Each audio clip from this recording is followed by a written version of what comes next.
ஆதி திராவிடர் ஒன்று கூடுவோம், மாமேதை புகழ் பாடுவோம், இந்த மாநிலத்தை நாம் ஆளுவோம், இந்த மாநிலத்தை நாம் ஆளுவோம், அம்பேத்கர் வழி செல்வோம். ஆதி திராவிடர் வரலாறு என்கின்ற ஒரு நூல் நான் முதலிலே குறிப்பிட்டது போல 100 ஆண்டு நெருங்கக்கூடிய நிலையிலே மறுபதிப்பாக 1922க்கு பின் வந்திருக்கின்றது.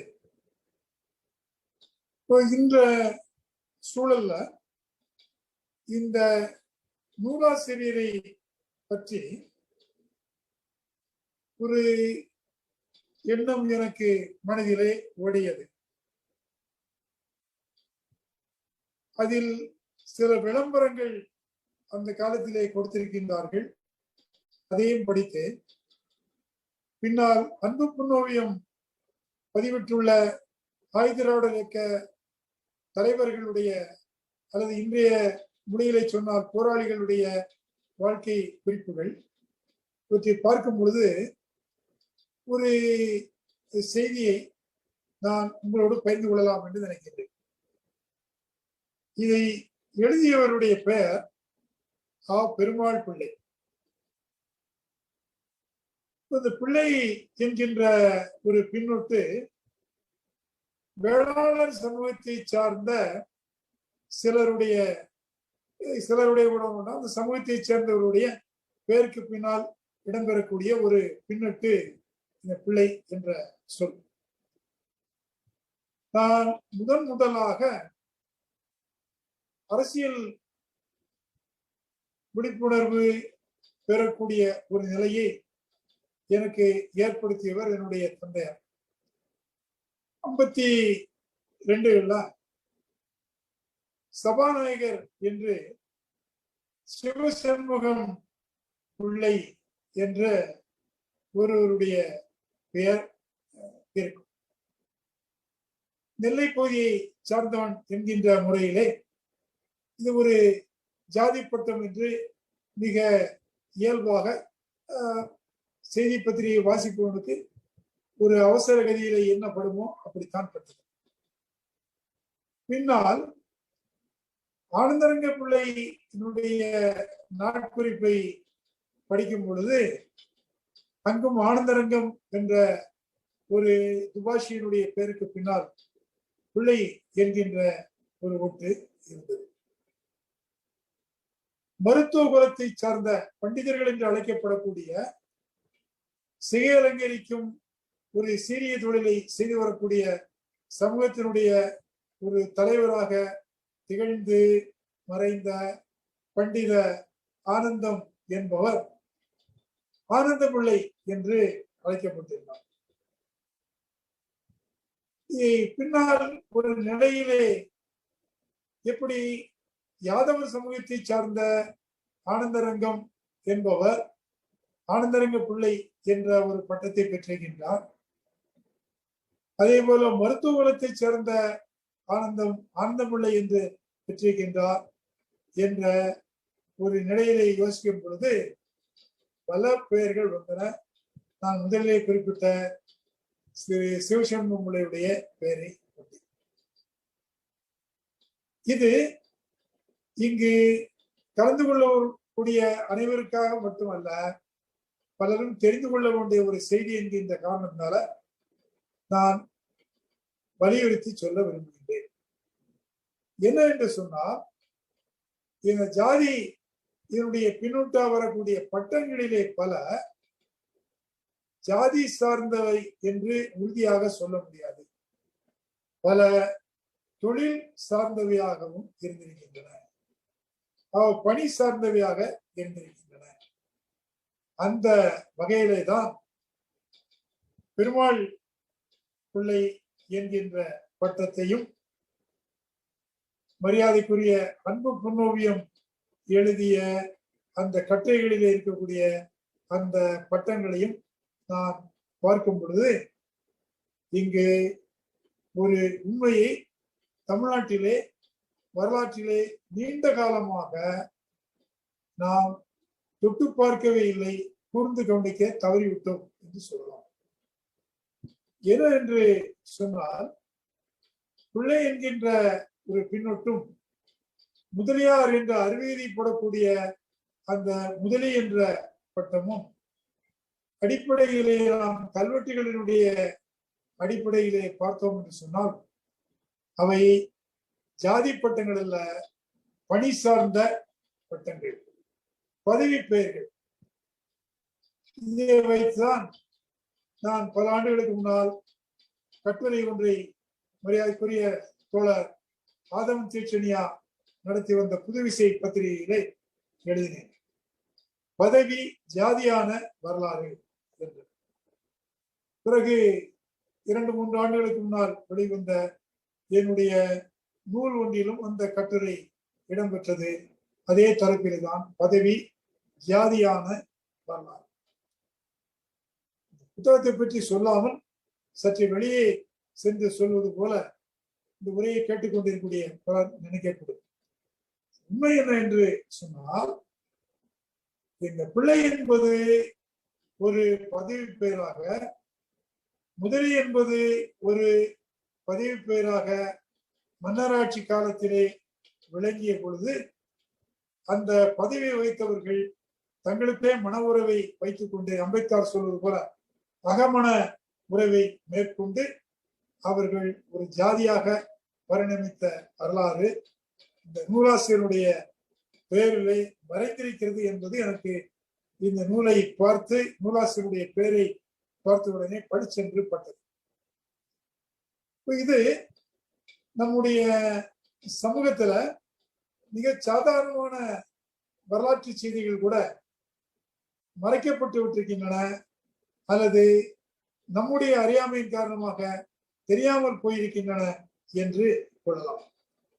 அந்த திரிசிபுரத்தை சார்ந்த அந்த பெருமாள் பிள்ளை என்ற ஆதி திராவிடர் எழுதிய நூல் இது ஒரு சமூக வரலாற்று நூல், ஒரு இனவரவியல் நூல் என்று பல நிலைகளிலே இதை அழைக்க முடியும். பொது புத்தி என்ற ஒரு புத்தி இருக்கின்றது. சில செய்திகள் நம்ம அறியாமலே சிறு வயதிலிருந்து நம்முடைய மூளையிலே திணிக்கப்பட்டிருக்கும், அல்லது நம்மை அறியாமலே நாமே திணித்துக் கொண்டிருப்போம். அவற்றிலே ஒன்று, யாரெல்லாம் தீண்டாமை என்கின்ற ஒரு கொடுமைக்கு இந்த தமிழ் சமூகத்திலே ஆட்பட்டிருக்கின்றார்களோ அல்லது ஆட்படுத்தப்பட்டார்களோ அவர்களெல்லாம் கல்வியறிவற்றவர்கள், அவர்களெல்லாம் சொத்துரிமை அற்றவர்கள், அவர்களெல்லாம் நாகரிகமற்றவர்கள் என்கின்ற ஒரு கருத்து நிலை. கொடுமை என்னவென்று சொன்னால், இந்த மக்கள் பிரிவுக்கு வெளியே உள்ளவர்களிடம் மட்டுமில்லாமல் இந்த மக்கள் பிரிவுக்குள்ளே இருப்பவர்களிடம் கூட இந்த கருத்து பூத்தப்பட்டிருந்தது, திணிக்கப்பட்டிருந்தது. அந்த தன்மையிலே இந்த நூலை நாம் பார்த்தால் 1922 தன்னுடைய சமூகத்தை பற்றி ஒரு நூலை திரு பெருமாள் பிள்ளை அவர்கள் எழுதி வெளியிட்டிருக்கிறார்கள். இது வெளிவந்த காலம் முக்கியமானது என்று சொன்னால், 1887 சிப்பாய் எழுச்சி முடிவுற்ற பிறகு 1858 இங்கிலாந்து பாராளுமன்றத்தின் நேரடி கட்டுப்பாட்டிற்குள், ஆட்சி வளையத்திற்குள் இந்தியா வந்தது. அப்படி வந்ததிலே நமக்கு ஐரோப்பிய நாகரிகத்தினுடைய சில நன்மை பயக்கக்கூடிய நிகழ்வுகள் நம்மிடம் அறிமுகமாகின. அந்த வகையிலே ஒன்று, நமக்கு நவீன கல்வி, அச்சடிக்கப்பட்ட புத்தகங்கள், அச்சகம், அதன் பிறகு செய்தித்தாள்கள், இவைகளெல்லாம் அறிமுகமாகின. இவை அறிமுகமான காலத்திலே அவர்கள் ஒரு கட்டுப்பாடை வைத்திருந்தார்கள் ஆங்கிலேயர்கள். என்ன கட்டுப்பாடு என்று சொன்னால், இந்தியர்கள் இதழ்களை நடத்துவதற்கும் அச்சகங்களை நடத்துவதற்கும் நூல் வெளியிடுவதற்கும் அவர்கள் தொடக்கத்திலே அனுமதிக்கவில்லை. இது நம் மீது அவர் கொண்டிருந்த ஒரு அச்சம். அவர்களுக்கு எதிராக கிளர்ந்தெழுவதற்கு இந்த அச்சு இயந்திரத்தையும் நூல்களையும் இதழ்களையும் பயன்படுத்தி விடுவார்களோ என்ற ஒரு அச்சத்தினாலே இந்தியர்கள் இவற்றை பயன்படுத்துவதற்கு படிக்க மட்டும் முடியும், ஆனால் ஒரு அச்சகத்தை நடத்த முடியாது, இதழை வாங்கி படிக்கலாம், இதழை நடத்த முடியாது என்கின்ற ஒரு நிலை இருந்தது. ஒரு கட்டத்துக்கு அப்புறம் இந்த கட்டுப்பாடுகள் தளர்த்தப்பட்ட பிறகு இந்தியர்கள் ஒரு பிரிவினர் எழுத்தாளர்களாக மாறினார்கள், இதழாசிரியர்களாக மாறினார்கள், இதழ்களை வெளியிடுபவர்களாக மாறினார்கள், நூல்களை வெளியிடுபவர்களாக மாறினார்கள். இந்த மாறுதல் என்பது இந்திய வரலாற்றுல மிகவும் கவனிக்கத்தக்க ஒன்று. ஏனென்று சொன்னால், இந்த கல்வி என்கின்ற ஒன்று பழைய மன்னராட்சி கால இந்திய சமூகத்திலே ஒரு கட்டத்திற்கு பிறகு எல்லோருக்கும் உரியதாக இல்லை. மக்களிலே பெரும்பாலும் கல்வி மறுக்கப்பட்டவர்களாக, கல்வி பயில்வதற்கு உரிமை அற்றவர்களாக ஆக்கப்பட்டிருந்தார்கள். உதாரணமாக நன்னூல் என்கின்ற நூலிலே யாரெல்லாம் மாணாக்கன் ஆகுவதற்கு தகுதியற்றவன் என்று சொல்லும் பொழுது ஏழை தகுதியற்றவன் என்று நன்னூல் பாயிரம் வரையறை. ஏழை என்பதற்கு உரையாசிரியர் என்ன சொல்வார் என்றால், அறிவாலும் பொருளாலும் ஏழை என்று சொல்வார். அறிவு பொருள் இரண்டிலும் தாழ்வுற்றிருப்பவன் அவன் கல்வி பயிலுவதற்கு தகுதியற்றவன் என்கின்ற நிலை இருந்த சூழலில் தான் காலனி ஆட்சி, நம்மை சுரண்டி ஆட்சி, நம்மை ஒடுக்கிய ஆட்சி என்றாலும் கூட அது கல்வியை ஜனநாயகப்படுத்தியது என்கின்ற உண்மையை நாம் மறந்துவிட முடியாது. அந்த நிலை வந்த பொழுது ஒடுக்கப்பட்ட மக்கள் தங்களுடைய வேர்களை தேட ஆரம்பித்தார்கள். நாங்கள் எல்லாம் பிறக்கும் பொழுதே தீண்டத்தகாதவர்களாக பிறந்தோமா, அல்லது எங்களுடைய தலையிலே எழுத்தாணி கொண்டு இப்படி நீ தீண்டாமை என்ற கொடுமைக்கு ஆட்பட்டு அல்லல் பட வேண்டும் என்று எழுதினானா, நாங்கள் எப்படி தீண்டத்தகாதவர்களாக ஆனோம், அதற்கு முன்னால் எங்களுடைய வாழ்க்கை இப்படித்தான் இருந்ததா, இதை விட மேம்பட்டு இருந்ததா என்கின்ற கேள்விகளை எழுப்பி அதை தங்களுக்குள் வாதித்துக் கொள்ளாமல் ஒரு பொது வெளியிலே அச்சடித்து வெளியிடக்கூடிய ஒரு காலச்சூழல் தோன்றியது. இந்த காலச்சூழலை இந்தியாவில், குறிப்பாக தமிழ்நாட்டை பொறுத்தளவுக்கு பல்வேறு ஒடுக்கப்பட்ட சமூகங்கள் மிக நன்றாகவே பயன்படுத்திக் கொண்டன.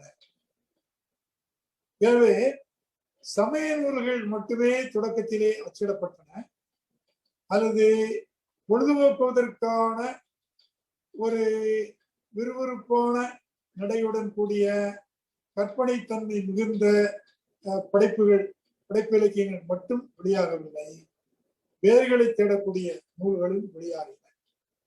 இது நம்முடைய நூல் வெளியீட்டினுடைய அல்லது இதழ் வெளியீட்டினுடைய ஒரு முக்கியமான தொடுபுள்ளி என்று சொல்லலாம். அந்த வகையிலே பெருமாள் பிள்ளையினுடைய ஆதி திராவிடர் வரலாறு என்கின்ற இந்த நூல் அமைகின்றது. இது மிக குறிப்பிடத்தகுந்த ஒன்று. இதற்கு ஒரு பதிப்பாசிரியர் என்கின்ற முறையிலே அன்புக்குரிய தோழர் கௌதம சன்னா அவர்கள் ஒரு வரலாற்று தன்மையோடு மிக சுருக்கமாக சில செய்திகளை குறிப்பிட்டிருக்கின்றார். இந்த நூல் வெளியீட்டிற்கு எப்படி அவர் பொருள் திரட்டி இருக்கின்றார் என்பதை பற்றியும் கூட நூலுடைய இறுதியில நூல் வெளியாவதற்கு யாரெல்லாம் நிதி உதவி வழங்கி இருக்கின்றார்கள் என்கின்ற செய்தியும் இடம்பெற்றிருக்கின்றது. இது இன்றைக்கு பார்த்தால் மிக சாதாரணமான ஒரு செய்தி போல தோன்றும். ஆனா அந்த காலகட்டத்துல இது மிக மிக முக்கியமானதா ஒன்று. இப்புத்தகத்தை அச்சில் பதிப்பிக்க பொருளுதவி புரிந்த கனவான்களின் பெயர்கள். நம்ம ஒவ்வொரு சொல்லையும் கூட சில நேரங்களில் கூர்ந்து கவனிக்க வேண்டிய ஒரு நிலையில இருக்கிறோம். பொருளுதவி புரிந்த கனவான்களின் பெயர்கள். கனவான்னா அது சில பேருக்கு மட்டும்தான் உரியது, பொருளால, கல்வியினால, பதவியினால உயர்ந்தவர்கள் என்று புது புத்தியில திணிக்கப்பட்ட ஒன்று. இங்கு கனவான்களின் பெயர்கள் என்று போட்டிருக்கின்றது. இதுல பலருக்கு நான் முதலே குறிப்பிட்ட இந்த பிள்ளை பட்டம், இது பதவி பட்டம் என்று முதலே சொன்ன அவருடைய பெயர்கள் ஊர்கள் எல்லாம் குறிப்பிடப்பட்டிருக்கின்றது. இது கூட ஒரு செய்தியை வெளிப்படுகின்றது. என்ன என்று சொன்னால், ஒரு புத்தகம் என்பது இன்று கூட மதிதர வர்க்கங்களிலே கூட பார்த்தோம் என்று சொன்னால், யாரெல்லாம் புத்தகங்களை படிக்க வேண்டுமோ அவர்கள் கூட புத்தகங்களை வாங்குவது தங்களுடைய குடும்ப செலவிலே அது அனாவசியமான ஒன்று நினைக்கக்கூடிய ஒரு மோசமான வரலாற்று சூழல் நிலவுகின்றது. அது ஒரு ஆடம்பர செலவு என்று நினைக்கக்கூடிய ஒரு கருத்து நிலை கூட இருக்கின்றது. இப்போ 1920களை நீங்க சொல்லவே வேண்டாம். ஆனால் பல்வேறு கிராம பகுதிகளை சேர்ந்தவர்கள் எல்லாம் இதற்கு பொருளுதவி செய்திருக்கின்றார்கள். எனவே ஒருவர் உட்கார்ந்து பெருமாள் பிள்ளை அவருக்கு முடிந்த அளவுக்கு தரவுகளை தேடி இந்த நூலை உருவாக்குகின்றார்.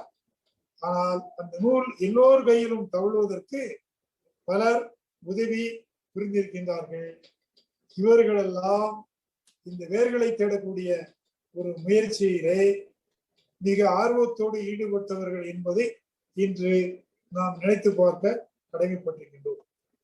ஆக இது ஒரு கூட்டு முயற்சியிலே உருவான நூல் என்று சொல்வதிலே தவறில்லை என்றே கருதுகின்றேன். இதுல சில பேர் சில பதவிகளை வைத்திருக்கின்றார்கள். பஞ்சாயத்துல, தாலுகா இவற்றிலெல்லாம் சில பதவிகளை வைத்திருக்கின்றார்கள்.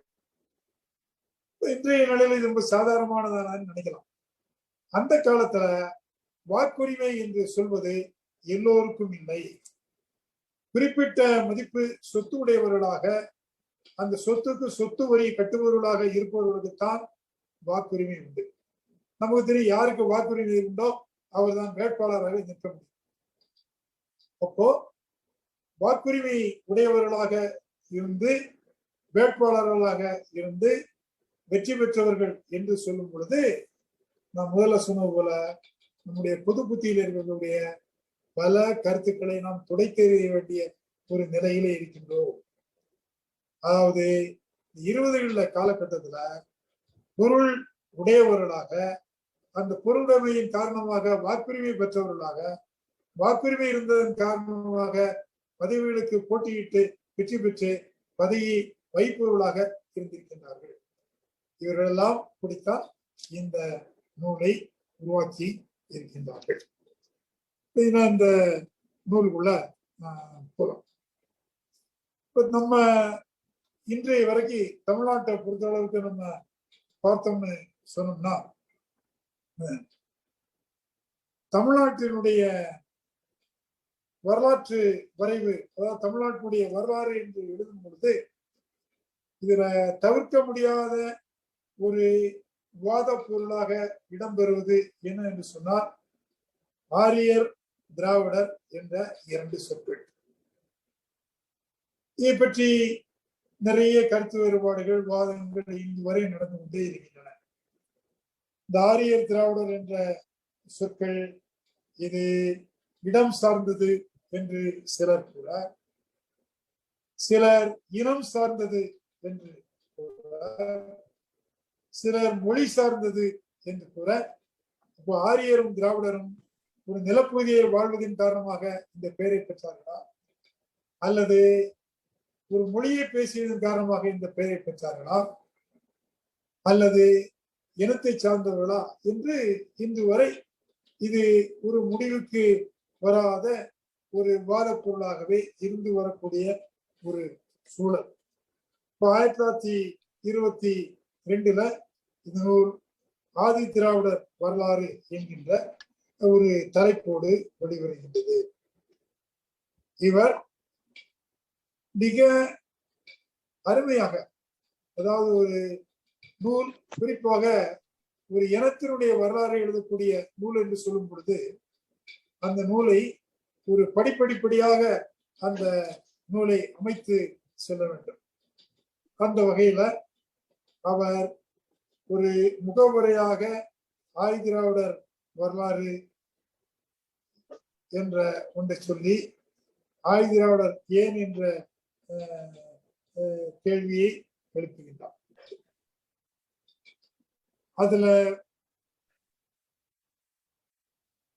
பஞ்சமர்கள் என்ற ஒரு பெயர் உண்டு.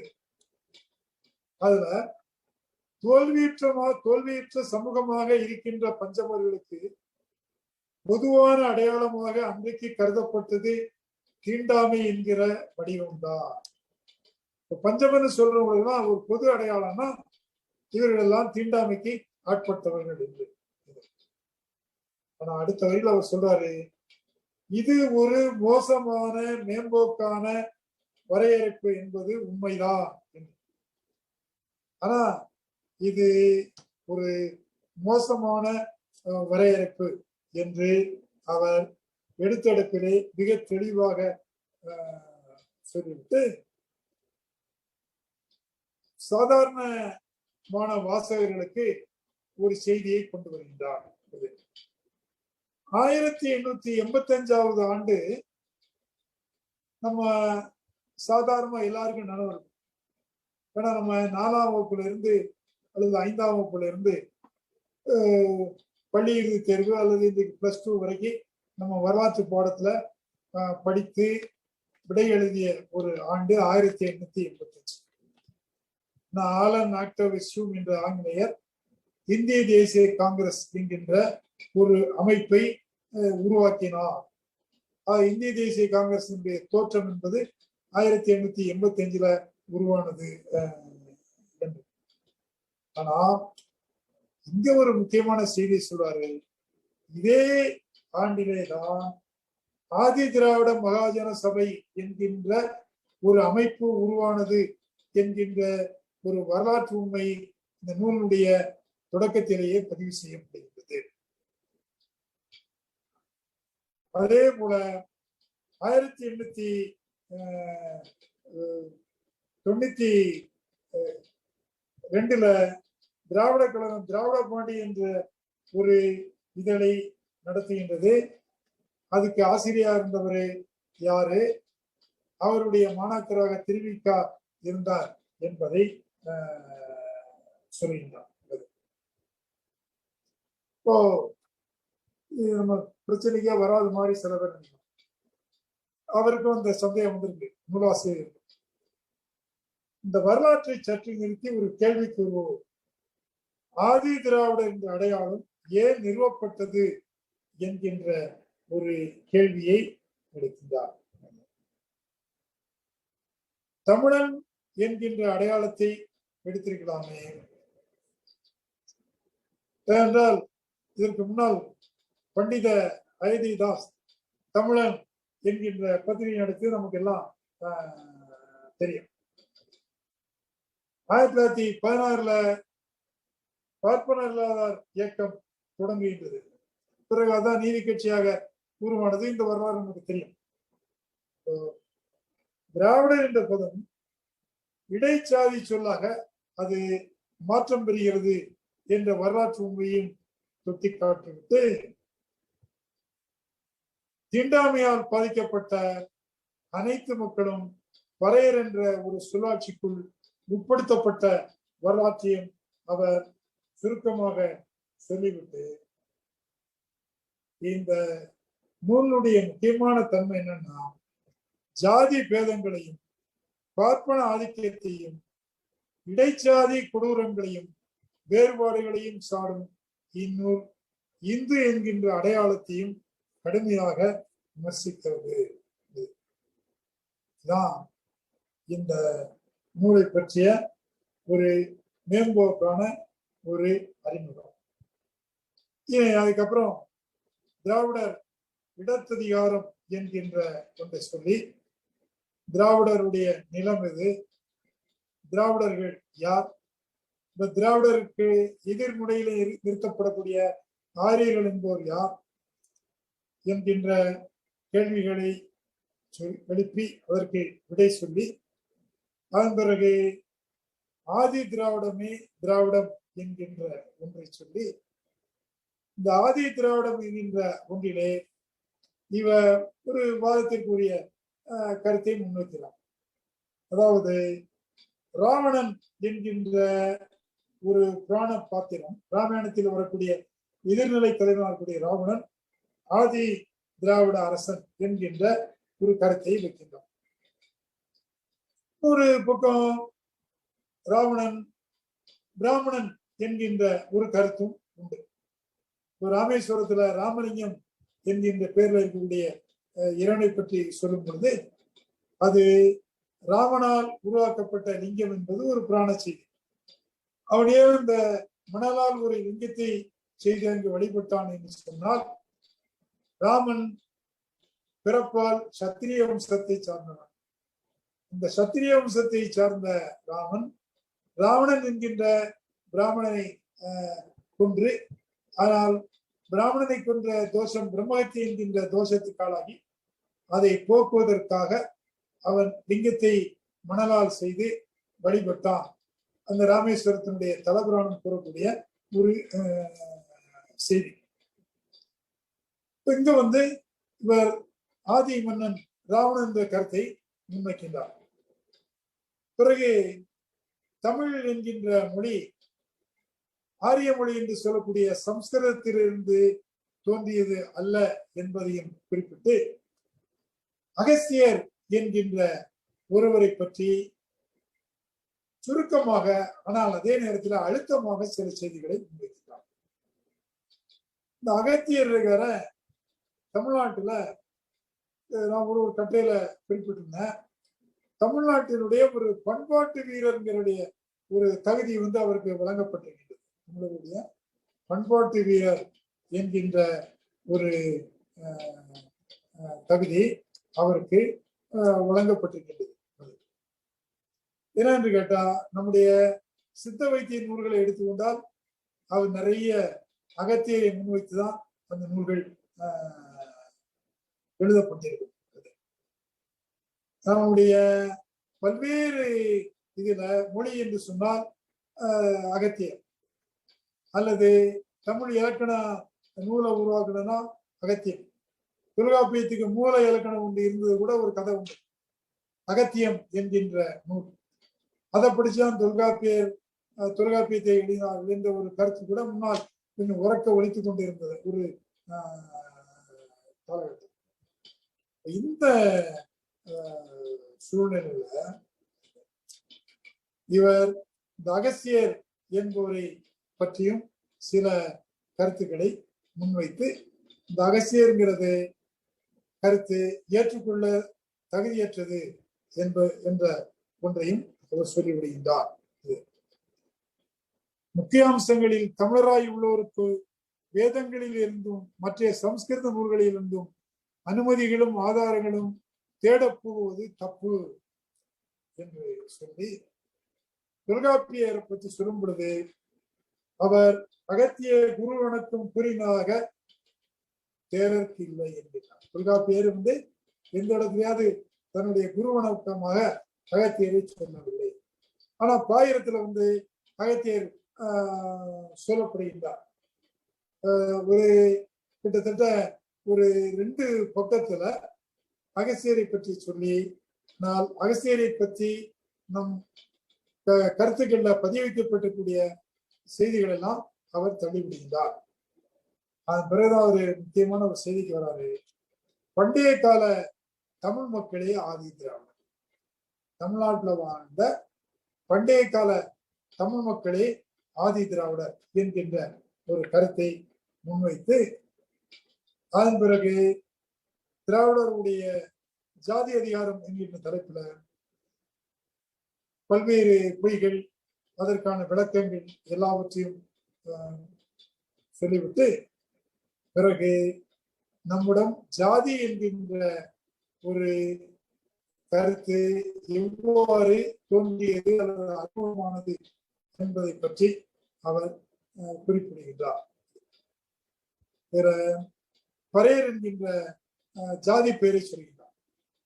மிக ரொம்ப இடைஞான ஒரு கருத்தாக, உள்நோக்கம் இல்லாமல் கூட, உள்நோக்கம் இருக்குன்னு கூட சொல்ல முடியாது, உள்நோக்கம் இல்லாமலே சில கிளிப்புள்ள போல ஒரு கருத்தை சொல்லிக் கொண்டிருப்பார். என்ன என்று சொன்னால், பறை என்ற இசைக்கருவியை இசைப்பதினாலே பறையர் என்கின்ற பெயரை பெற்றார்கள் என்கின்ற ஒரு கருத்து ஒரு ஆழமாக ஆராயப்படாமல் வேலெழுந்த வாரியாக சொல்லப்பட்டு வரக்கூடிய கருத்து.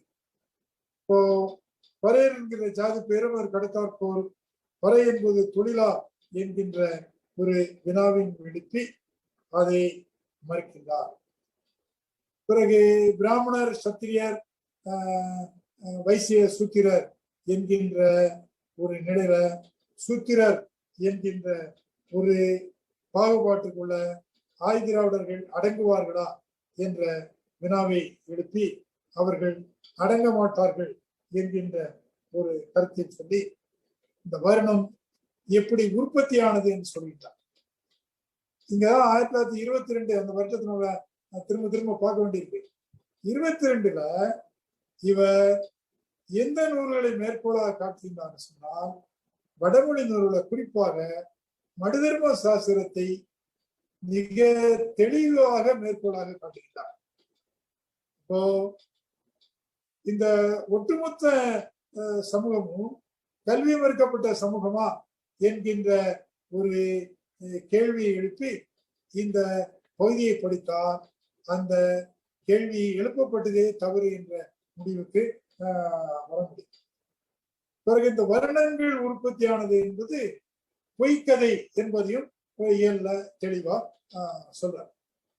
ஏன்னா வருண உற்பத்தி தான் மிக முக்கியமான ஒரு பகுதி. நம்ம இந்திய சமூகவியல் என்ற ஒன்று உருவாக்கி முடியுமா, வருணங்கள் எப்படி உருவாயின, ஏன் அம்பேத்கர் மேல இன்னைக்கு பலருக்கும் கோபம் வருதுன்னு கேட்டா, அவர் எத்தனை பேருக்கு சொல்ல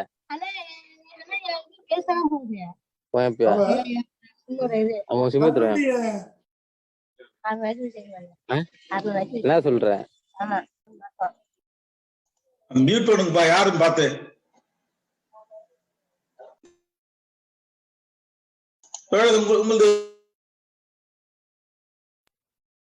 ஐயா நீங்க அன்மியூட் பண்ணிக்கங்கய்யா. ஐயா நீங்க அன்மியூட் பண்ணீங்க.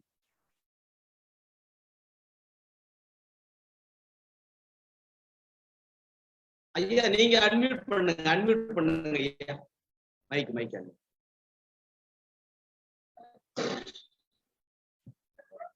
ஐயா நீங்க மைக் அன்மியூட் பண்ணுங்க.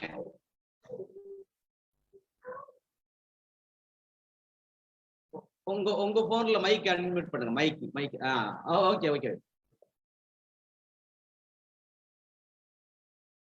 இல்லங்க ஐயா, அன்மியூட் பண்ணுங்க. மறுபடியும் டச் பண்ணுங்க.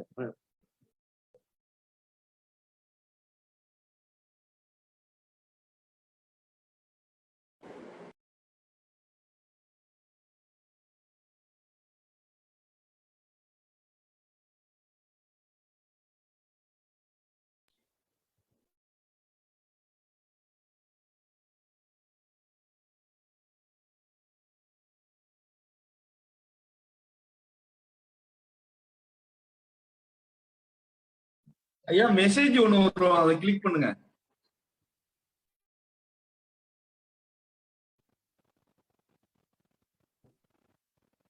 ஐயா குரல் கேட்கல.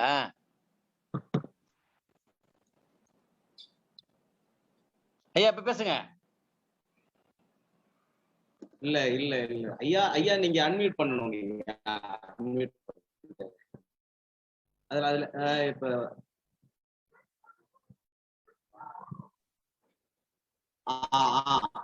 அதோட பேசலாம் பேசலாம். பேசுங்க. புருஷ சூக்தம் என்கின்ற ஒரு நூல்தான் இந்த 4 வர்ணங்கள் எப்படி தோன்றின என்கின்ற ஒரு செய்தியை சொல்கின்றன. இத வடமொழி தெரியாத சாமானியர்களுக்கு கொண்டு சென்றவர் அம்பேத்கர். அதாவது யாரு எங்க பிறந்தாங்க என்னங்கிற ஒரு செய்தி வரும். முகத்திலே பிறந்தவர், தோளிலே பிறந்தவர், தொடையிலே பிறந்தவர், பாதத்திலே பிறந்தவர். இது ஒரு வேடிக்கையாக ஒரு செய்தி உண்டு. இந்த 4 வர்ணங்கள் பிரம்மனுடைய 4 பகுதிகளில் பிறந்தவர் என்று சொல்லும் பொழுது இது தீண்டாமைக்கு கொடுமைக்கு உட்பட்ட ஒருவர் பெரியாரிடம் கேட்டாராம், ஐயா அப்போ நாங்க எங்க பிறந்தோம், 4 இடத்துல 4 பேர் பிறந்தாங்கன்னு சொல்றீங்களே, நாங்க சொல்லும் பொழுது பெரியார் சிரித்து கொண்டே சொன்னாராம், நீங்க தான் பிறக்க வேண்டிய இடத்துல ஒழுங்கா பிறந்திருக்கிறீங்க. முகத்திலையும் பிறக்கல, தொடையிலையும் பிறக்கல, தோல்லையும் பிறக்கல, அல்லது பாதத்திலையும் பிறக்கல என்று சொன்னதாக ஒரு வாய்மொழி செய்தி உண்டு. அப்போ இந்த வர்ண உற்பத்தி என்கின்ற ஒன்றை நம்பும் பொழுதுதான் சிலருக்கு சாதிய திமிர் வருகின்றது, சிலருக்கு தாழ்வு மனப்பான்மை தோன்றுகிறது. எப்போ ஒருத்தன் இதை நம்ப ஆரம்பிச்சானோ, ஒருவன் இவன் முகத்துல பிறந்தவன், எனவே அவனுக்கு கட்டுப்படுவது நம்முடைய கடமை என்ற ஒரு தாழ்வு மனப்பான்மை தோன்றும். அவனுக்கு நாம் முகத்திலே பிறந்தவன், எனவே இவர்கள் எல்லாம் நமக்கு கட்டுப்பட வேண்டும் என்கின்ற எண்ணம் தோன்றும். ஆனால் இத உடைத்தவர் அம்பேத்கர் சொன்னா 1922 இந்த வர்ண உற்பத்தி பொய்க்கதை என்கின்ற ஒரு ஏழை உருவாக்கி அதுல இந்த செய்தியை நூலாசிரியர் கூறி செல்கின்றார். அதற்கப்புறம் சிவாலயத்துக்குள்ள போனதை தடுத்த செய்திகளை சொல்லி ஆதித்ரா அவர்கள் ஜைன பௌத்த மதத்தை தழுவிய செய்தியை சொல்கிறார். இங்கதான் அந்த உணவு பிரச்சனை எல்லாம் வரப்படுகிறது. அவர் செத்த விலங்கினுடைய இறைச்சியை சாப்பிட்டது முதல்ல யாரு, அது இழிவானது எப்படி, இந்த செய்திகளை சொல்லி வேற ஒரு செய்தியை சொல்றார். அதை ஒரு இயலாகவே போட்டுக்கிறார். அதாவது இது அயோத்திதாசர் தமிழன் இதெல்ல இதுக்கு முன்னால எழுதின செய்தி. இவரும் அந்த செய்தியை எழுந்தோடு மட்டும் இல்லாம இந்த செய்தியை தான் நிகழ்வை தான் பார்த்திருப்பதாகவும் நூலாசிரியர் குறிப்பிட்டிருக்கிறார்.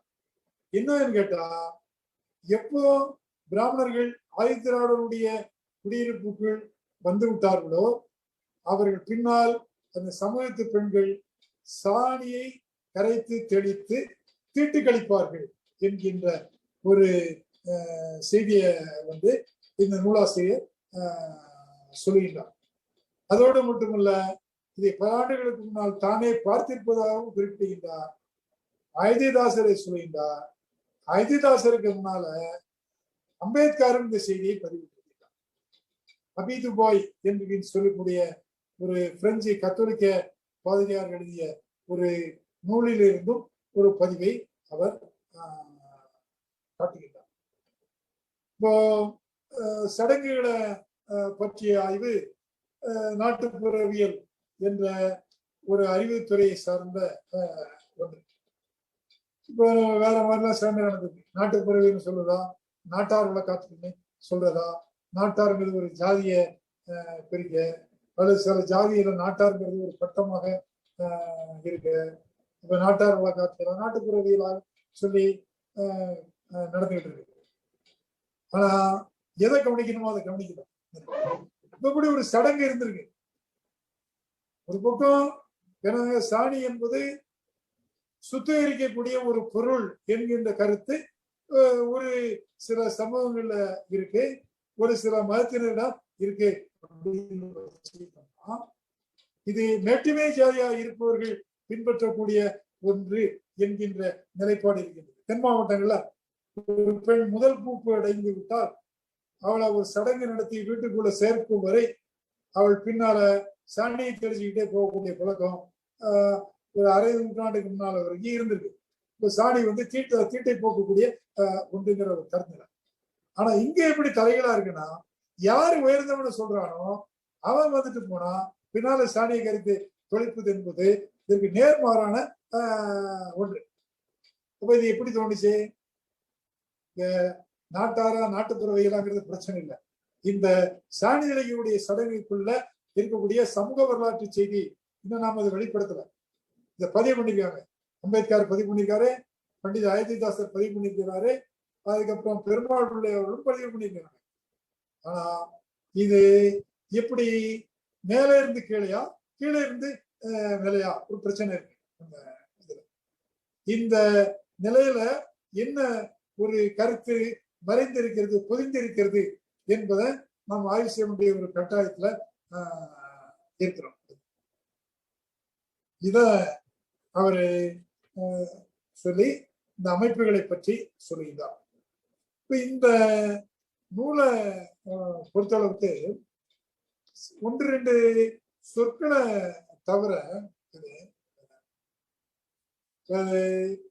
மிக எளிமையான நடையில தான் சொல்ல வருவது என்னங்கிறத ஒரு தெளிவுடையவராக ஆசிரியர் இந்த நூலை எழுதியிருக்கின்றார். அது குறிப்பிட தகுந்த ஒன்று. இதுக்கு ஒரு கருத்தை நான் உங்க பதிவு பண்ண விரும்புறேன். என்ன அப்படின்னு கேட்டா, இந்த காலகட்டத்துல இந்த மக்கள் பிரிவை சார்ந்தவர்கள், இது நான் சொல்றது இதுக்கு வெளியில உள்ள மக்களை மனிதனை வைத்துக் கொண்டு சொல்றேன். என்ன அப்படின்னு கேட்டா, சங்க இலக்கியங்களை பயின்றவர்களாக, தமிழ்ல வந்த மனிதர்ம சாஸ்திரத்தை பயின்றவர்களாக, வரலாற்று செய்திகளை தெரிந்தவர்களாக தெரிந்திருக்கின்றார்கள் என்கின்ற ஒரு உண்மை இதுல இருக்கு. அப்புறம் நான் முதலே சொன்ன மாதிரி நூலை வெளியிட நிதி உதவி செய்தவர்கள், அவருடைய வர்க்க நிலைப்பாடு, அவருடைய பதவி நிலைப்பாடு, இவைகளை எல்லாம் நாம் வைத்து பார்க்கும் பொழுது நாம் பொது புத்தியில இருக்கக்கூடிய பல்வேறு கருத்துக்கள் திணிக்கப்பட்டவைதான், அது உண்மை அல்ல என்கின்ற உண்மை இதுல இலைமறைவு ஆய்வாக இருக்கின்றது. வேறொரு ஒரு மனிதர்ம சாஸ்திரத்தை பற்றி சொல்லும் பொழுது அவர் சொல்றார், மனிதர்ம சாஸ்திரமானது குடும்பன்மை உடையதாகவும், பூர்வ குருக்களது தந்திரங்களை குறிப்பதாகவும், நல்லோர்களால் கண்டிக்கப்படத்தக்கதாகவும், வஞ்சகம், மௌடீகம், நடுங்கத்தக்க கொடூரம் முதலிய தீய குணங்களை உடையதாகவும், தண்டிப்பதில் பட்சபாதம் உடையதாகவும் இருக்கின்றது என்று அவர் மிக தெளிவாக ஒரு வரையறை சொல்கின்றார். அதோடு மட்டுமல்ல, வில்லியம் ஜோன்ஸ் என்று சொல்லக்கூடிய ஒரு கல்கத்தா உயர் நீதிமன்றத்தினுடைய முதன்மை நீதிபதி, தலைமை நீதிபதி, அவருடைய ஆங்கில மேற்கோளை அப்படியே வரி விசாராமல் கொடுத்திருக்கின்றார்.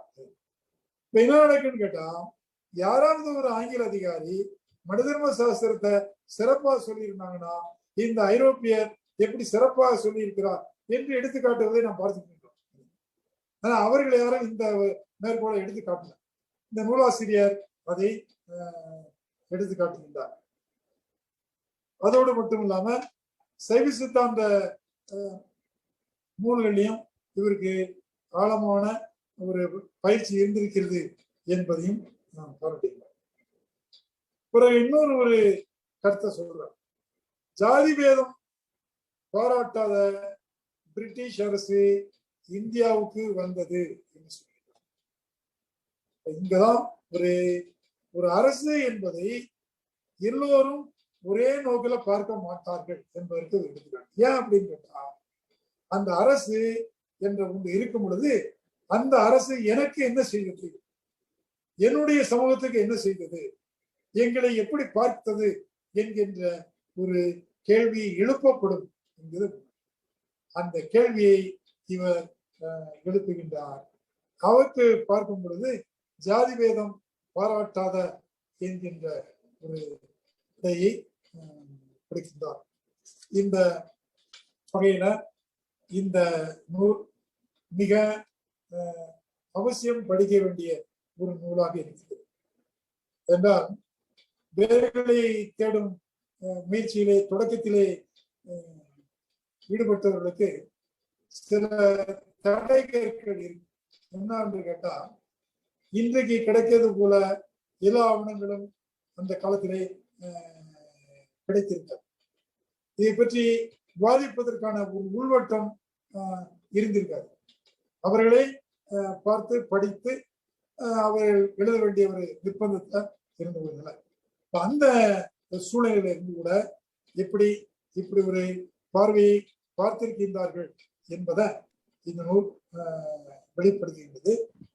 இந்த நூலை ஒரு மையப்புள்ளியாக வைத்துக் கொண்டு நாம் இதற்கு அடுத்த கட்டத்துக்கு படிக்கலாம். அப்போ இந்த நூலாசிரியர் சொல்லாத சில கருத்துக்களை நாம் இணைத்துக் கொள்வதற்கு நமக்கு தரவுகள் கிட்டும். அல்லது இவர் கூறிய கருத்துக்கள் சில ஏற்றுக்கொள்ள முடியாதவை என்று ஒதுக்கி தருவதற்கான தரவுகளும் நமக்கு கிட்டும். ஆனால் இவை இந்த நூலினுடைய சிறப்பை எந்த வகையிலும் குறைத்து விடாது. ஆனால் அது எழுதப்பட்ட காலம், அதில் முன்வைக்கக்கூடிய ஒரு தர்க்க முறை, இவையெல்லாம் மிக முக்கியமான ஒன்று. இரண்டாவது, அன்பு பொண்ணுடைய நூலை பற்றி நேரம் கருதி நான் சொல்ல. அதுக்கு ஒரு காரணம் என்னன்னு கேட்டா, அதில் இருக்கக்கூடிய பலரை பற்றி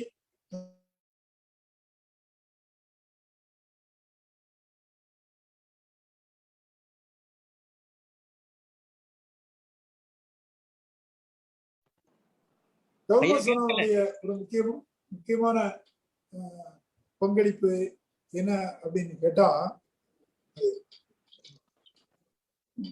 இந்த ஆவணங்களை எல்லாம் தோற்றுக்கிட்டார். ஒரு அமைப்பு என்று வரும்பொழுது அந்த அமைப்பினுடைய தொடக்க கால ஆவணங்கள் மிக மிக முக்கியமானது. இது இந்த அமைப்பினுடைய தோற்றத்துக்கான காரணம், அமைப்பை உருவாக்கியவருடைய எதிர்நோக்கு, எதிர்பார்ப்பு, இவையெல்லாம் நமக்கு தெரியும். அந்த வகையில அது இப்படி நாம் பார்க்கும் பொழுது மிக சிறப்பான முறையில இந்த 3 நூல்களையும் தோற்றுள்ள கௌதம சன்னா அவர்களை நாம் பாராட்டுவதற்கு கடமைப்பட்டுள்ளோம். இது முடிவு பெற்ற ஒரு பணி அல்ல, இது தொடர வேண்டிய ஒரு பணி. இது எல்லா இயக்கங்களுக்கும் பொருந்தக்கூடிய ஒன்று என்று சொன்னார். நம்முடைய முன்னோடிகளை பற்றி நமக்கு ஒரு பார்வை இருக்க வேண்டும், அவர்களை பற்றி ஒரு தெளிவு இருக்க வேண்டும். அப்படி இருந்தால்தான் நாம் நம்முடைய பயணத்தை தொடர முடியும், எதிர்காலத்திற்கு திட்டங்களை உருவாக்க முடியும். அந்த வகையிலே இந்த ஆதி திராவிடர் வரலாறு என்கின்ற முதல் நூல் பல முக்கியமான செய்திகளை நம் சிந்தனைக்கு வைத்துள்ளது என்று கூறி இந்த வாய்ப்புக்கு நன்றி கூறி விடைபெற்றுக் கொள்கிறேன்.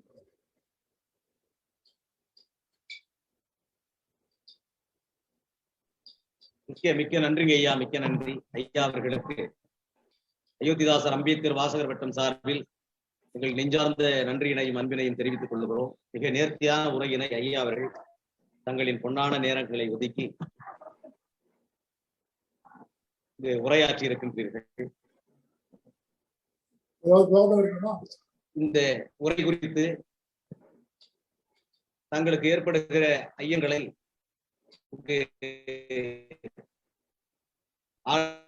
பெருமக்கள் அவர்களுக்கு மற்றும் கேள்விகள் இருந்தால் நாம் கலந்துரையாடல் பங்கெடுத்து அதனை இங்கு வலியுறுத்துவோம். இப்பொழுது கலந்துரையாடல் நிகழ்வு. தாமாகவே முன்வந்து தங்களுடைய கருத்துக்களை பதிவு செய்யுமாறு உங்களை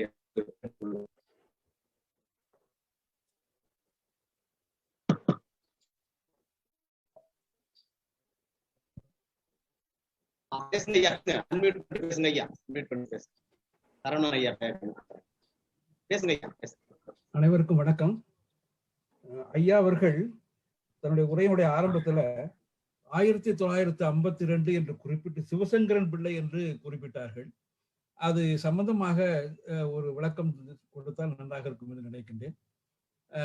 இந்த நூலுக்கும் அந்த சிவசங்கரன் பிள்ளைக்கும் என்ன தொடர்பு, இது சம்பந்தமாக உள்ள ஒரு விளக்கத்தை அறிய விரும்புகின்றேன்.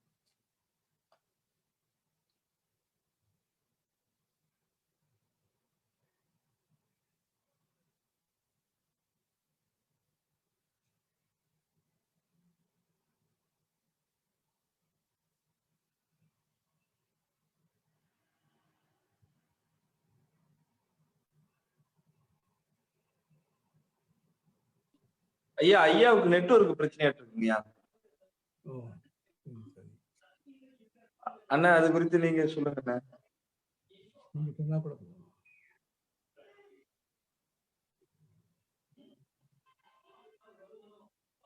அண்ணா, அன்மியூட் பண்ணிட்டு பேசுங்கண்ணா.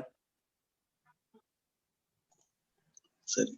சிவசங்கரன் பிள்ளை என்கின்ற ஜே சிவசங்கரன் பிள்ளை வந்து சென்னை மாகாணத்துல அப்போ மெட்ராஸ் கவர்மெண்ட் இருந்தப்போ அதுக்கு சபாநாயகராக கூட இருந்தவர். அவர் வந்து MC ராஜாவால வளர்க்கப்பட்டவர். அப்புறம் வந்து அவர் வந்துதான் MC ராஜாவுடைய எழுத்துக்களையும் பேச்சுக்களையும் அந்த காலத்திலேயே தொகுத்தவர்.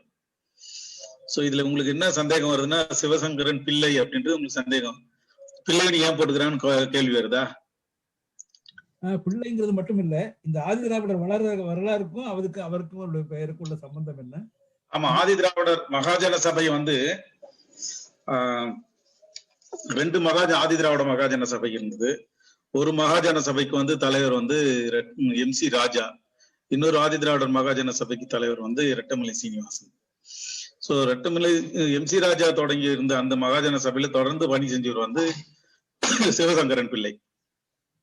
சோ அதனாலதான் அவருக்கு அந்த தொடர்பு, அதனாலதான் அவர் MC ராஜாவோட எழுத்துக்களையும் அவர் தொகுத்தாரு.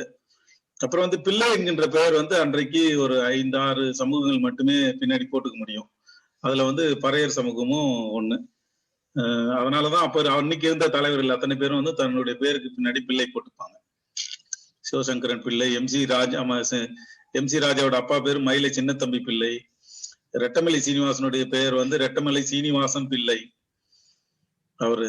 அதுக்கப்புறம் வந்து பண்டிதருடைய அப்பா அம்மா தாத்தா அப்பாக்கெல்லாம் பேரு கந்தசாமி பிள்ளை, கந்தப்பனார் பிள்ளை, இப்படிதான் வரும் அவங்களுக்கு பேரு. சோ இப்படி அப்ப இருந்த எல்லா தலைவருமே வந்து பிள்ளை தான் போட்டிருப்பாங்க. அதுதான் உங்களுக்கு பதில இருக்கும் நினைக்கிறேன். நன்றிங்க, ரொம்ப நன்றி.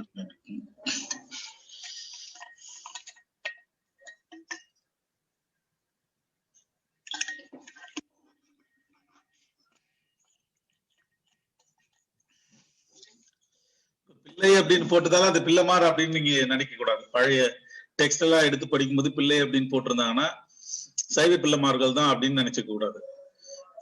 கொஞ்சம் நுணுக்கி பார்த்தா அது வேற பல சமூகங்களுக்கான ஒரு பொது பெயர். அது அந்த உரிமை, அந்த பட்டத்தை போட்டுக்கிறது அப்படின்றது ஒரு உரிமையா இருந்தது. சமூகத்துல ஒரு நிலைக்கு, ஒரு உயர்நிலைக்கு வந்தவர்கள் தன்னுடைய பெயருக்கு பின்னால இந்த பிள்ளைன்னு போட்டுக்கிற ஒரு பழக்கம் இருந்துச்சு. உயர்ந்தவர்கள் அல்லது உயர்ந்த நிலையில வந்தவர்கள், உயர்ந்த பதவிகளில வந்தவர்கள், உயர்ந்த அறிஞர்களாக இருந்தவர்கள், அந்த மாதிரி உள்ளவங்க இந்த பிள்ளை என்று போட்டவர்கள் பல பேர்களை சொன்னார்கள். சிவசங்கரன் பிள்ளை உட்பட பல பேர்களை சொன்னார்கள். ஆனந்தராங்க பிள்ளை அப்படியெல்லாம் சொன்னாங்க. அது அந்த வரிசையில தான் இவர் வர்றாருன்னு நினைக்கிறேன். இந்த உயர்ந்தவர்கள் அப்படின்ட்டு அது ஒரு சமூகத்துக்கான. வட தமிழ்நாட்டுல வந்து நிறைய பேர் வந்து பழைய பத்திரங்கள் எல்லாம் நீங்க எடுத்து பாத்தீங்கன்னா பேரே பிள்ளை தான் போட்டிருப்பாங்க பேருக்கு பின்னாடி. நான் நிறைய பத்திரங்களை பழைய பத்திரங்கள் எல்லாம் படிச்சிருக்கிறேன். படிச்சிருந்தா அது சமூகத்துல உயர்ந்த நிலையில இருக்கணும் அப்படின்னு எல்லாம் அவசியம் கிடையாது. இந்த சமூகத்துக்கான பட்டமா இருக்கும்போது அவங்க அதை போட்டுக்கிட்டாங்க.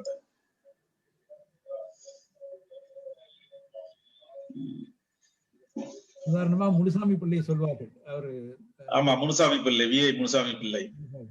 அவரு கான்ஸ்டிடியூஷன் அசம்பிளில வந்து வேலை பார்த்தவர். அம்பேத்கர் கான்ஸ்டிடியூஷன் எழுதும் போது அந்த சபையில அவரும் இருந்திருக்காரு, முனுசாமி பிள்ளை.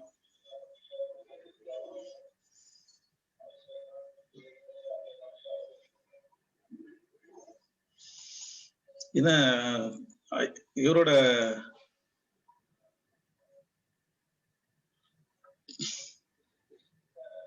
தோழது என்ன இதுவாயிடுச்சா?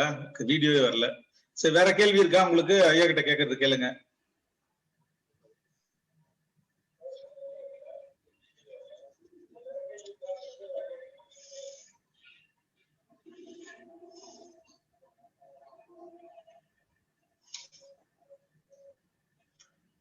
பேராசிரியர் ஐயா பேசுங்க, துறை குறித்து இதன் கருத்துக்கள் பதிவிடுங்க. கேள்விகள் கேள்விகள் நடுவைக்கு போயிடுங்க. சரிங்க.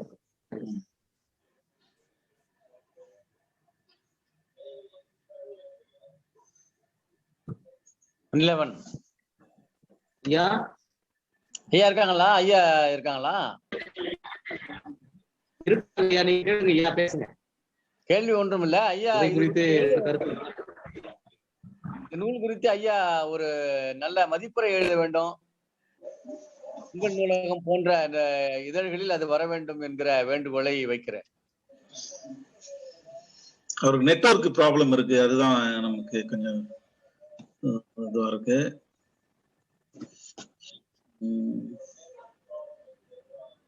ஆமாங்க ஐயா, ஆமாங்க ஐயா, மிக்க மகிழ்ச்சிங்க ஐயா. அது இந்த அமர்வுகள் முடிவுடனேயே உடனுக்குடன் இந்த உரையாளர்களுடைய கட்டுரைகளை வாங்கி அது உடனே நூலாக வெளிவருகிறது. அண்ணன் அவர்கள் தாய் தமிழ்நாடு திரும்பியவுடன் ஒரு வார காலத்திற்குள் அந்த நூலாக வெளியிடப்படும் என்பதை சொல்லியிருக்கிறார்கள். அதை நாம் தொகுத்து ஒரு சிறந்த பதிப்பாக கொண்டு வந்து விட வேண்டும். வேறு யாருக்கேனும் கேள்விகள் இருக்கலாம். பேராசிரியர் அவர்கள் எழுதுவார் என்ற பல்வேறு இதழ்களில் அவரை தொடர்ந்து எழுதுறவரு. அவர் எழுதுறேன்னு சொல்லியிருக்காரு. அதனால அதுல எழுதுவதற்கான ஒரு வேண்டுகோளை நான் வைக்கிறேன்.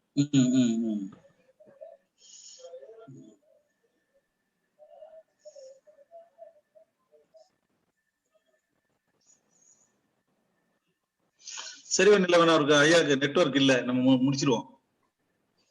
ஆமா, நான் யாரும் கேள்வியை முன்வைக்கலண்ணா.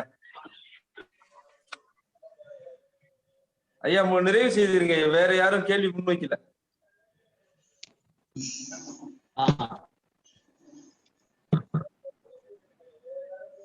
ஐயா அவர்கள் ஒரு சிறப்பான உரையினை தந்திருக்கின்றார்கள். இந்த நிகழ்வுகள் முடிந்த பிறகு 6 நூல்கள் குறித்த திறனாய்வு கூட்டம், இந்த 6 நூல்கள் குறித்த உரைகளை அதை தொகுப்பாக கொண்டு வருவதற்காக திட்டமிட்டிருக்கிறார்கள். உடனுக்குடன் தொகுப்பாக வெளியாகும் என்பதை தெரிவித்துக் கொள்கிறோம். ஆதி திராவிடர் வரலாறு, தலைவர்கள், ஆவணங்கள் என்கிற இந்நூல் குறித்து மார்க்சிய ஆய்வாளர், முதுபெரும் அறிஞர் பேராசிரியர் ஆ. சிவசுப்பிரமணியம் ஐயா அவர்கள் சிறப்பான உரையினை வழங்கியிருக்கின்றார்கள். ஐயா அவர்களுக்கு நெஞ்சார்ந்த நன்றியினை, வணக்கத்தினை அயோத்திதாஸ் அம்பேத்கர் வாசகர் வட்டம் சார்பில் தெரிவித்துக் கொள்கிறோம். இப்பொழுது நூலாசிரியர் நமது அன்புமிகு அண்ணன் அறிஞர் கௌதம சன்னா அவர்கள் ஏற்புரை வழங்குவார். ஒரு நிமிஷம் ஐயா, அரசு இவ்வளவு நேரம் அதான் சொல்லிட்டு இருந்தோம், யாருமே அதை கேட்காம. சாரி, மன்னிக்கணும். வணக்கம் ஐயா, நான் அன்பரசன். நல்லா இருக்கீங்களா? நான் வெற்றியூர் அன்பரசன்.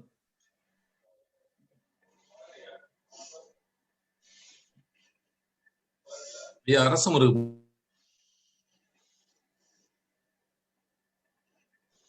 ஐயா சொல்லுங்க. நலமா இருக்கீங்களா? நான் வெற்றியூர் அன்பரசன். வணக்கம் வணக்கம் ஐயா. வணக்கம், தெரியுதுயா. இல்ல, நீங்க 10 ஆண்டுகளுக்கு முன்னால நம்ம பகுத்தறிவு எழுச்சி பாசறை திறந்து வச்சீங்க வெற்றியூர்ல. வந்தீங்க, சுபவீரோனியன் ஐயாவோட உரையாற்றுனீங்க, அண்ணன் வேலு சதானந்தன் அவரோட கலந்துனீங்க. திருப்பி அதை நடைமுறைப்படுத்துறதுக்கு அண்ணன் சதானந்தன் போன்றவர்கள்ட்ட வருகிறது. நான் தோழர் அண்ணன் கௌதம சன்னா அவர்களுடைய அத்தனை புத்தகங்களும் வாங்கி அந்த நூலகத்துல வைக்கணும்னு கேட்டிருக்கேன். அண்ணன் சதானந்தன் சொல்லிட்டு நீங்களும் அதை முன்னின்று பண்ணணும். பக்கத்துல நீங்க இருக்கீங்க பக்கத்துல, அதனால சொல்றேன். நன்றி.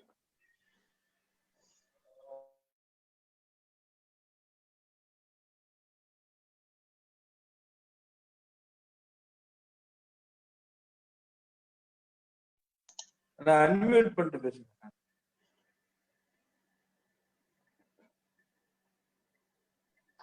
நன்றி நன்றி. ஓகே, நன்றி நன்றி நன்றி.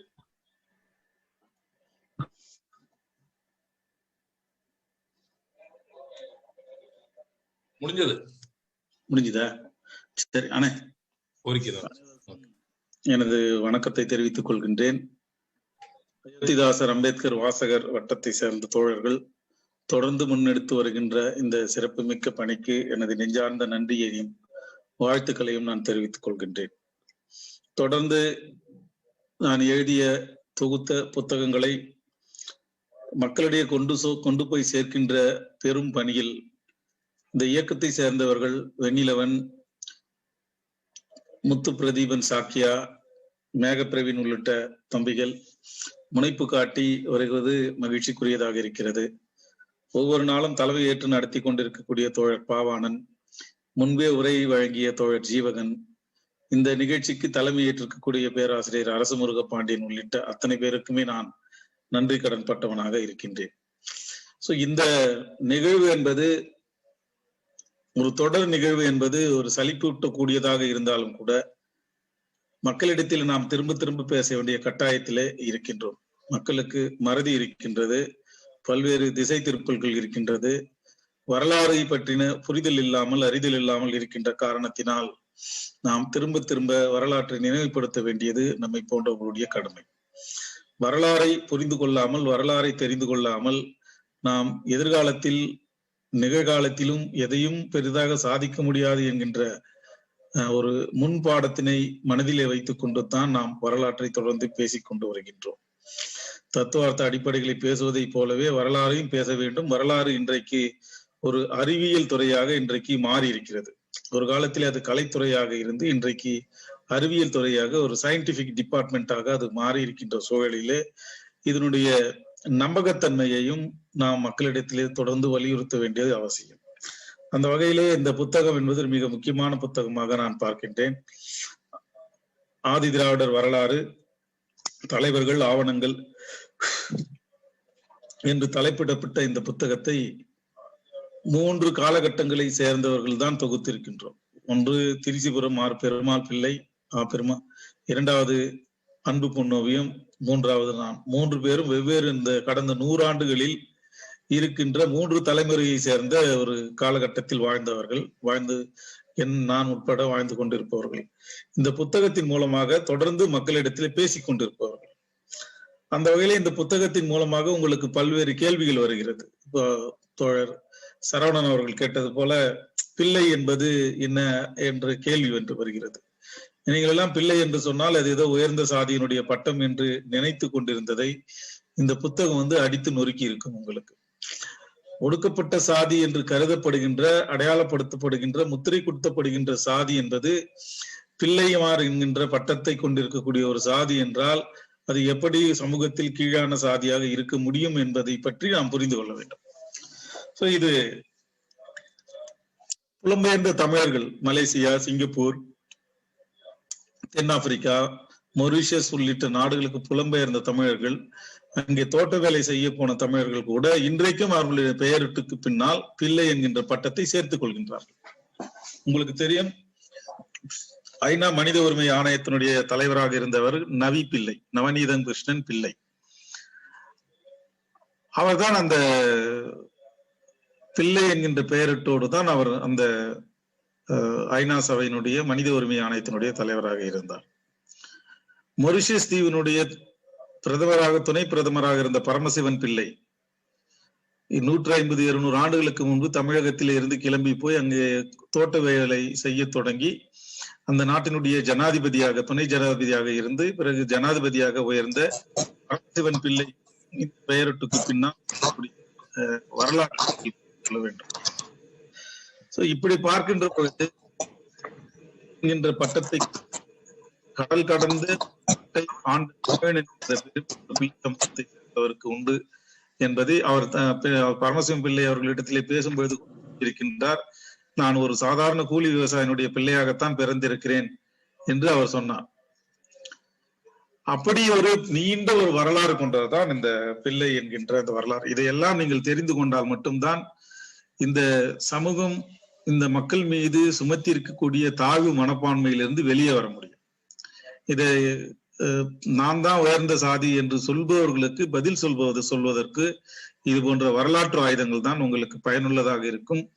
இந்த ஆவணங்களையும் இந்த புத்தகங்களையும் நீங்கள் தொடர்ந்து மக்களிடத்திலே கொண்டு போய் சேர்க்க வேண்டும். இந்த கூட்டத்தோடு நிற்காமல் தொடர்ந்து இதில் இருக்கக்கூடிய செய்திகளை கொஞ்சம் கொஞ்சமாக நீங்கள் எடுத்து எழுதி மக்களிடத்திலே பரப்ப வேண்டும். Facebookல இந்த ஒரு பேராக கூட எடுத்து டெய்லி நீங்க பதிச்சா கூட மக்களிடத்திலே பரவலாக கொண்டு போய் சேர்க்கப்படும். இப்படி சேர்ப்பதின் மூலமாக மக்களிடத்திலே விழிப்புணர்வு உண்டாகி இந்த சாதி பேதங்களை எல்லாம் ஒழிப்பதற்கான ஒரு ஆற்றல் பெருகும் என்பதை நீங்கள் புரிந்து கொள்ள வேண்டும். இது வெறும் சாதி பெருமையை பேசுகின்ற புத்தகம் அல்ல. இந்த புத்தகத்தை படித்தால் சாதி எதிர்ப்பை எவ்வளவு தீவிரமாக அந்த புத்தகம் ஆணித்தரமாக பேசுகிறது, வாதாடுகிறது என்பதை புரிந்து கொள்ள வேண்டும். ஆதி திராவிடர் என்பது ஒரு சாதி அடையாளம் அல்ல, தலித் என்பதும் ஒரு சாதி அடையாளம் அல்ல. இரண்டுமே சாதி ஒழிப்பிற்கான, சமூக விடுதலைக்கான, மானுட விடுதலைக்கான அடையாளமாகத்தான் அது தொடர்ந்து இருந்து வந்திருக்கிறது. இனிமேலும் அப்படித்தான் இருக்கும். ஆகவே இந்த புத்தகத்தை வாசிப்பதற்கும் பரப்புவதற்கும் ஏற்பாடு செய்யுங்கள். தற்போது ஏற்பாடு செய்திருக்கக்கூடிய உங்கள் அத்தனை பேருக்கும் எனது நெஞ்சார்ந்த வாழ்த்துக்களையும் நன்றியையும் சொல்லி நிறைவு செய்கின்றேன். நன்றி, வணக்கம்.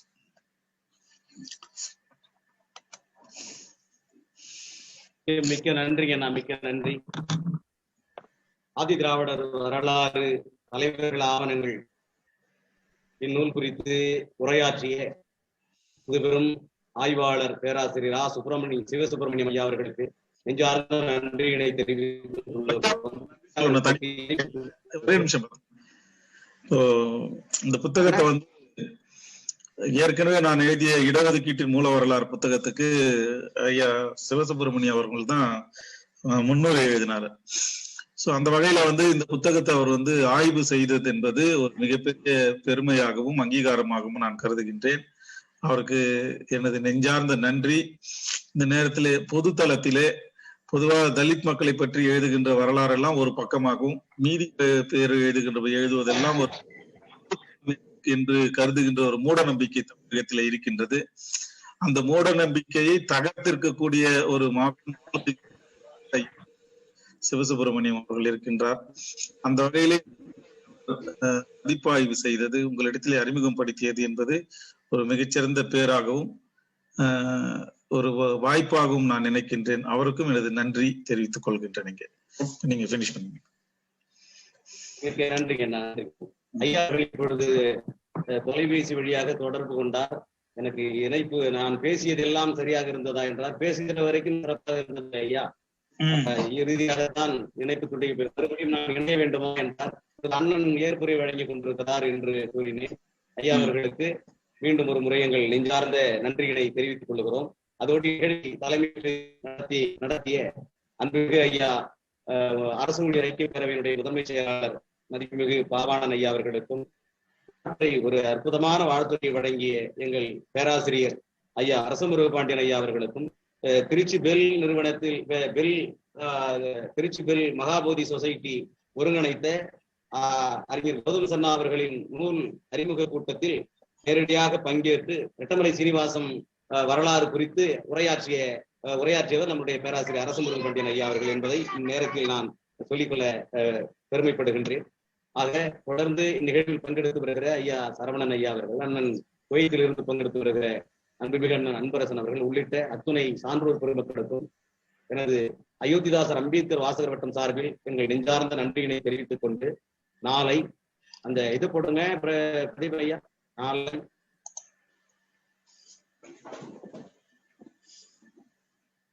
நமது தலித் கருத்தியல் ஊடாக மாணவ விடுதலை நூல்கள் திறனாய்வு இணைய தொடர் அமர்வுகளில் இடஒதுக்கீட்டின் மூல வரலாறு என்கிற அறிஞர் கௌதம சன்னா அண்ணன் அவர்கள் எழுதிய இந்த மிக முக்கியமான நூலை மார்க்சிய பெரியாரிய பொது உடைமை கட்சியினுடைய பொறுப்பாளர் எழுத்தாளர் வாலாசா வல்லவன் ஐயா அவர்கள் திறனாய்வு செய்கிறார் என்பதை இந்நிகழ்வினூடாக தெரிவித்துக் கொண்டு, பெரும் திரளாக தொடர்ந்து பங்கேற்பதை போல நாளை நிகழ்வும் பங்கேற்று இன்னொன்று ஒரு அமர்வு முடிந்த பிறகு அந்த அமர்வினை, அந்த உரையினை செழுமைப்படுத்துவது கலந்துரையாடல்கள். ஆகவே தங்களுடைய கலந்துரையாடல்களையும் நாளை நிகழ்வில் கூடுதலாக அதில் பங்கெடுத்து மேலும் நிகழ்ச்சியினை சிறப்பிக்க வேண்டும் என்று கேட்டுக்கொண்டு வாய்ப்புக்கு நன்றி கூறி விடைபெறுகின்றோம். நன்றி, வணக்கம். நன்றி நன்றி நன்றி நன்றி நன்றி நன்றி தோழர், நன்றி, வணக்கம். நன்றி.